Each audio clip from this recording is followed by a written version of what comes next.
A new series on Hulu takes viewers to the epicenter of America's struggle with the opioid addiction. Dopesick, starring Michael Keaton, takes a look at the introduction of OxyContin and the struggle of doctors and families after being duped by big pharma. Here is my conversation with writer and executive producer Danny Strong.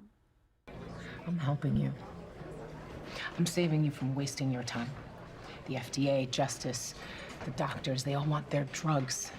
And Big Pharma will spend everything they can to make sure that they get them. And this is just going to keep going and going until we're all just one big pill-popping zombie nation.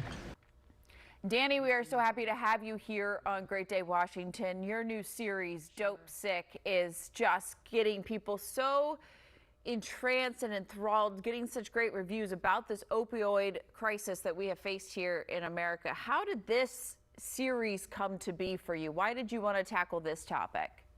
Thanks so much for having me on the show and for talking about this project.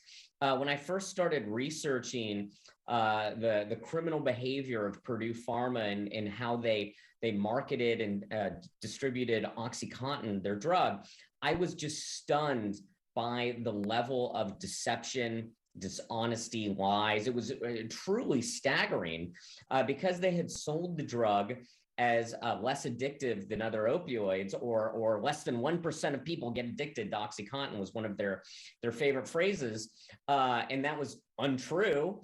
That meant that all of the materials they put forward, all the studies and blood charts and all the evidence that they were giving to show that the drug was less addictive, well, that was all untrue too. So the fraudulent behavior by a pharma company in selling a highly addictive and dangerous narcotic is safe was unlike any story I'd come across. I just was blown away by it.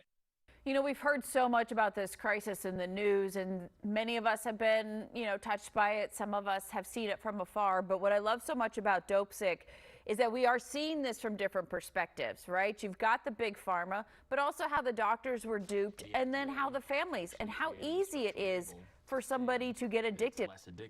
Yeah, that was a major part of the approach for me, was that when it was originally presented to me to do as a movie, a 2-hour film, and the more I read about it, the more I thought that's not enough. The story of the opioid crisis in Purdue Pharma, it's not just the story of the company, and it's not just the story of one doctor. It's the story of many doctors and many patients. And then when I had come across that there were a criminal investigation by prosecutors, I thought, well, what an exciting way to tell the story in following their investigation of the crimes of Purdue, along with a DEA agent who in 2001 was trying to stop Purdue Pharma, who was on their case. And so it just seemed like there were so many dynamic elements to this story, and that if I could figure out a way to kind of weave them together, we could tell not the entire story, but a real bird's eye view